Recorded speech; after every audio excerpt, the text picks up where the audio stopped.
Nature ക്രാഫ്റ്റിൻ്റെ പുതിയൊരു വീഡിയോയിലേക്ക് എല്ലാവർക്കും സ്വാഗതം. നമ്മുടെ ഏവിയറി ഉണ്ടാക്കുന്ന വീഡിയോ അതിലേക്ക് കിളികളിടുന്ന വീഡിയോസൊക്കെ നമ്മൾ ചെയ്തിട്ടുണ്ടായിരുന്നു. അതിനൊക്കെ നല്ല റെസ്പോൺസാണ് കിട്ടിയിട്ടുണ്ടായിരുന്നത്. അപ്പോൾ ഇപ്പോൾ ഒരുപാട് റിക്വസ്റ്റുകൾ വരുന്നുണ്ട്. ഇതിൻ്റെ അപ്ഡേറ്റ് എന്താണ്, ഇപ്പോൾ എങ്ങനെയുണ്ട് ഏവിയറി എന്നൊക്കെ ചോദിച്ചിട്ട് ഒരുപാട് കമൻറ്റ്സ് വരുന്നുണ്ട്. അപ്പോൾ ഇന്നത്തെ വീഡിയോ നമ്മൾ അതിനെക്കുറിച്ചാണ്. ഇതിനകത്ത് ഒരുപാട് മിസ്റ്റേക്കുകൾ നമ്മൾ ചെയ്തിട്ടുണ്ട്. നമുക്കറിയാതെ ചെയ്തു പോയ ഒരുപാട് മിസ്റ്റേക്സ് ഉണ്ട്. അപ്പോൾ അതൊക്കെയാണ് ഇന്നത്തെ വീഡിയോയിലൂടെ നമ്മൾ സംസാരിക്കാൻ പോകുന്നത്. അപ്പോൾ ആ ഒരു മിസ്റ്റേക്സിൻ്റെ സൊല്യൂഷൻസ് കൂടി നമ്മൾ ഇന്ന് ഈ വീഡിയോയിൽ പറയും. അതെങ്ങനെ ചെയ്യുന്നതെന്നുള്ളത് നമുക്ക് അടുത്ത വീഡിയോയിൽ കാണാം. കാരണം അതിനുള്ള മെറ്റീരിയൽസ് ഒന്നും ഇപ്പോൾ എൻ്റെ കയ്യിലില്ല. അപ്പോൾ എനിക്ക് ലോക്ക്ഡൗൺ ആയ കാരണം അതൊന്നും വാങ്ങാൻ പറ്റിയിട്ടില്ല. അപ്പോൾ അടുത്തൊരു വീഡിയോയിൽ നമുക്കതിൻ്റെ സൊല്യൂഷൻസ് ചെയ്യുന്നത് കൂടെ നമുക്ക് കാണാം. അപ്പോൾ ഇന്നത്തെ വീഡിയോയിൽ ചെയ്ത മിസ്റ്റേക്കുകളും അതിനുള്ള സൊല്യൂഷൻസും നമുക്ക് കാണാം. നിങ്ങൾ എൻ്റെ ചാനൽ സബ്സ്ക്രൈബ് ചെയ്തിട്ടില്ലെങ്കിൽ ദയവായി സബ്സ്ക്രൈബ് ചെയ്യുക. ഒരുപാട് അടിപൊളി വീഡിയോസുമായിട്ട് നമുക്ക്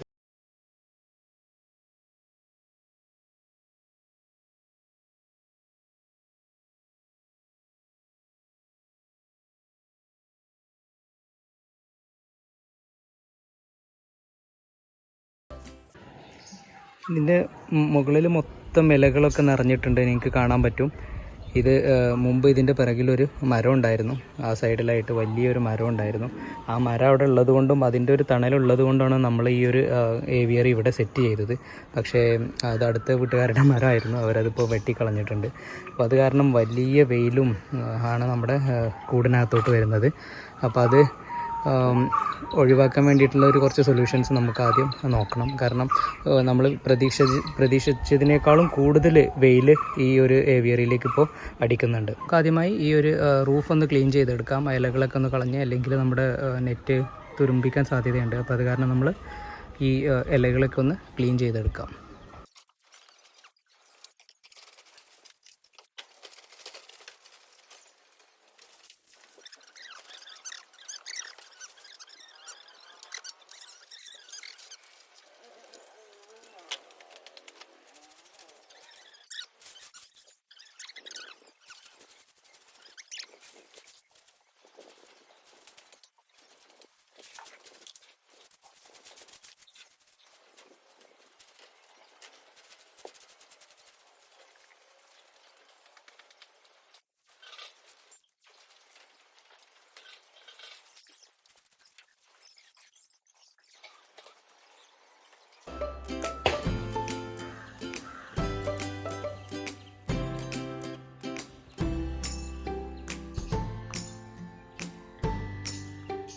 അപ്പോൾ നമ്മുടെ ഏവിയറി മുമ്പ് കണ്ടവർക്ക് മനസ്സിലാക്കാൻ പറ്റും, നന്നായിട്ട് വെയിലടിക്കുന്നുണ്ട് കൂട്ടിലേക്ക്. അത് മാത്രമല്ല, ഇതിനകത്തുള്ള പച്ചപ്പൊക്കെ ഒന്ന് പോയിട്ടുണ്ട്. അത് ഒന്നാമത്തെ കാരണം വേനൽക്കാലമാണ്. അതുകൊണ്ട് തന്നെ പിന്നെ നമുക്ക് പറ്റിയൊരു മിസ്റ്റേക്ക് എന്ന് വെച്ച് കഴിഞ്ഞാൽ, എൻ്റെ കയ്യിൽ കുറച്ച് ജാവയുടെ കുഞ്ഞുങ്ങളുണ്ടായിരുന്നു. ഒരു 5 ജാവയുടെ കുഞ്ഞുങ്ങൾ ഇവിടെ തന്നെ ബ്രീഡായത്. അപ്പോൾ അവർക്കൊരു ഫ്രീ ഫ്ലൈറ്റ് കിട്ടിക്കോട്ടെ എന്ന് വിചാരിച്ചിട്ട് നമ്മൾ ഇതിനകത്തേക്ക് ആ കുഞ്ഞുങ്ങൾ സെൽഫ് ഫീറ്റിംഗ് തുടങ്ങിയപ്പോൾ നമുക്ക് ഇതിനകത്തേക്ക് കിട്ടും. അപ്പോൾ അത് കാരണം ജാവ കുഞ്ഞുങ്ങളെല്ലാം മുളയുടെ എല്ലാം തൂമ്പ് വരുന്നതും ഇലകളെല്ലാം കൊത്തിക്കടിച്ച് അവരത് ഭക്ഷിച്ച് പോകുന്നത് കാണാൻ പറ്റും.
ഈ ഇലകളിലൊക്കെ ഉണ്ടായിരുന്ന തൂമ്പുകളും പുതിയ കതിരുകളൊക്കെ അവർ കൊത്തി തിന്നുവാണ്. ജാവയാണ് ഈ മരങ്ങളെല്ലാം നശിപ്പിക്കുന്നത്. ഈ ചെടിയൊക്കെ മൊത്തത്തിൽ അവർ ഇലകളെല്ലാം തിന്ന് തീർത്തിട്ടുണ്ട്.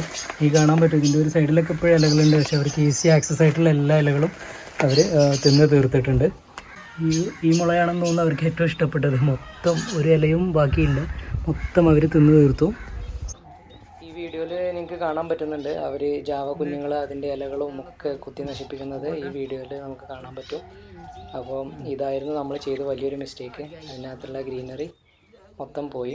പിന്നെ അത് ഈ ഒരു മിസ്റ്റേക്ക് മാത്രമല്ല, കാരണം ബേഡ്സിനെ ഇട്ടത് കൊണ്ട് മാത്രം ഇങ്ങനെ ആവില്ല. കാരണം ഇപ്പം വേനൽക്കാലം ആയതുകൊണ്ട് മൊത്തത്തിൽ ആ ഒരു പച്ചപ്പിലുള്ളൊരു മങ്ങൽ നമുക്ക് എല്ലായിടത്തും ഫീൽ ചെയ്യാം. അപ്പോൾ അതിൻ്റേതായിട്ടുള്ളൊരു മാറ്റമുണ്ട്. മഴ പെയ്യുമ്പോൾ ഇനി ശരിയാവുമെന്ന് വിചാരിക്കാം. നമുക്ക് എന്തായാലും ജാവേനെ ഇതിൽ നിന്ന് എടുത്തുനിന്ന് മാറ്റണം. അപ്പോൾ ക്ലീനിങ് എനിക്ക് തോന്നുന്നില്ല അതൊരു വലിയ ഒരു ഇഷ്യൂ ആണെന്നുള്ളത്. ഇതിൻ്റെ ഡ്രോപ്പിങ്സൊക്കെ നമുക്ക് ഒരുവിധമൊക്കെ ഇതിനകത്ത് തന്നെ അലിഞ്ഞ് ചേരുന്നുണ്ട്. അടിയിൽ നമ്മൾ മണ്ണായ കാരണം പെട്ടെന്ന് തന്നെ അലിഞ്ഞ് ചേരുന്നുണ്ട്. ഇല്ലെങ്കിൽ ഇടയ്ക്കൊന്ന് ഇളക്കി കൊടുത്താലും മതി. നമ്മൾ നല്ല തിക്കായിട്ട് ഗ്രേവൽ ഇട്ടിട്ടുണ്ട്. അപ്പോൾ ഒന്ന് ഇളക്കി കൊടുത്തു കഴിഞ്ഞാൽ അതിലായിട്ട് അലിഞ്ഞ് ചേരും. ഒരു വെള്ളടിക്കുകയോ അല്ലെങ്കിൽ മഴ പെയ്യുകയോ ചെയ്ത് കഴിഞ്ഞാൽ അത് മണ്ണുമായിട്ട് അലിഞ്ഞ് ചേരും. പിന്നെ ഒരു സൈഡിലേക്ക് ചെറിയൊരു സ്ലോപ്പ് ഉണ്ട്, ആ ഒരു സൈഡിലേക്ക്. അപ്പോൾ അവിടെ ഒരു ഓവർഫ്ലോയ്ക്ക് ഒരു ഇതും കൊടുത്തിട്ടുണ്ട്. അപ്പോൾ അതുവഴി അത് ഒഴുകിപ്പോയിക്കോളും. ഇനി നമുക്ക് ഈ ഫ്ലോർ ഒന്ന് ക്ലീൻ ചെയ്തെടുക്കാം.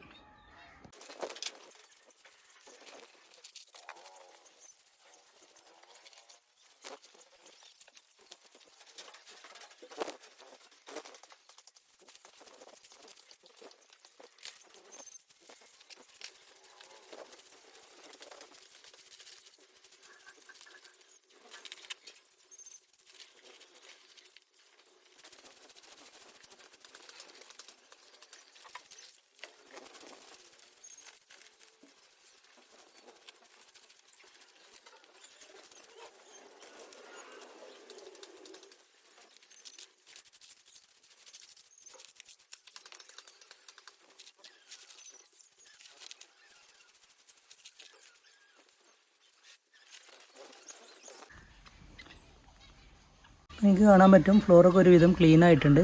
ഇനി നമുക്ക് ഈ കാണുന്ന ഈ ഒരു ഭാഗമൊക്കെ ഒന്ന് ജസ്റ്റ് ഒന്ന് ഇളക്കി കൊടുക്കാം. അപ്പോൾ അടുത്ത മഴ പെയ്യുമ്പോഴത്തേനും ആ വേസ്റ്റൊക്കെ അതങ്ങ് ഡൈലൂട്ടായി പൊക്കോളും.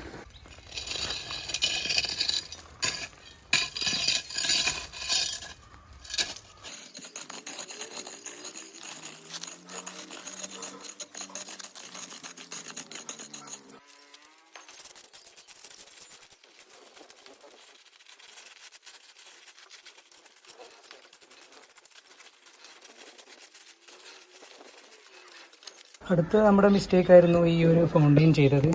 ഇത് നമുക്ക് ഒരുപാട് കമൻറ്റ്സ് കിട്ടിയിട്ടുണ്ടായിരുന്നു. കാരണം എന്ന് വെച്ച് കഴിഞ്ഞാൽ ഇത്രയും ഡീപ്പായിട്ടുള്ളൊരു ഫൗണ്ടെയിൻ ഒരിക്കലും ബേഡ്സ് വെള്ളം കുടിക്കത്തില്ല. ഇതും കൂടി ഷാലോ ആക്കിയിട്ട് വേണം ചെയ്യാൻ വേണ്ടിയിട്ടെന്ന് ഒരുപാട് ആൾക്കാർ സജഷനിൽ പറഞ്ഞിട്ടുണ്ടായിരുന്നു. വളരെ ശരിയാണ്. കാരണം എന്ന് വെച്ച് കഴിഞ്ഞാൽ ഇത്രയും ഡെപ്തുള്ളൊരു വെള്ളത്തിൽ ബേഡ്സ് ഇറങ്ങത്തില്ല. അപ്പോൾ നമുക്ക് അടുത്ത വീഡിയോയിൽ ഇതൊന്ന് ഷാലോ ആക്കിയിട്ട് ചെറുതായിട്ടൊരു നല്ലൊരു കാണാൻ ഭംഗിയുള്ളൊരു വാട്ടർഫോൾസ് പോലെ ഇവിടെ ചെയ്യണം. അപ്പോൾ അത് ചെയ്യുന്നത് നമുക്ക് അടുത്ത വീഡിയോയിൽ കാണാം. ഇപ്പോൾ എൻ്റെ കയ്യിൽ മെറ്റീരിയൽ ഇല്ലാത്ത കാരണമാണ് ഈ വീഡിയോയിൽ ചെയ്യാത്തത്. അടുത്ത വീഡിയോയിൽ എന്തായാലും നമുക്ക് അതിൻ്റെ ഒരു ഉണ്ടാക്കുന്നതും പിന്നെ കുറച്ചും കൂടി ഗ്രീനറിയൊക്കെ ഇതിനകത്ത് ചെയ്യുന്നതും ആ ജാവ ബേഡ്സിനെ ഇതിൽ നിന്ന് ഒഴിവാക്കുന്നതൊക്കെ നമുക്ക് അടുത്ത വീഡിയോസിൽ കാണാം.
അപ്പോൾ ഇന്ന് ഇത്രയാണ് നമ്മളെ വീഡിയോയിൽ നമ്മൾ പറയാൻ ഉദ്ദേശിച്ചിരുന്നത്. ഇതൊരു ക്ലീൻ ചെയ്യുന്നതും അതുപോലെ തന്നെ ഇതിൽ നമ്മൾ ചെയ്ത മിസ്റ്റേക്കുകളും.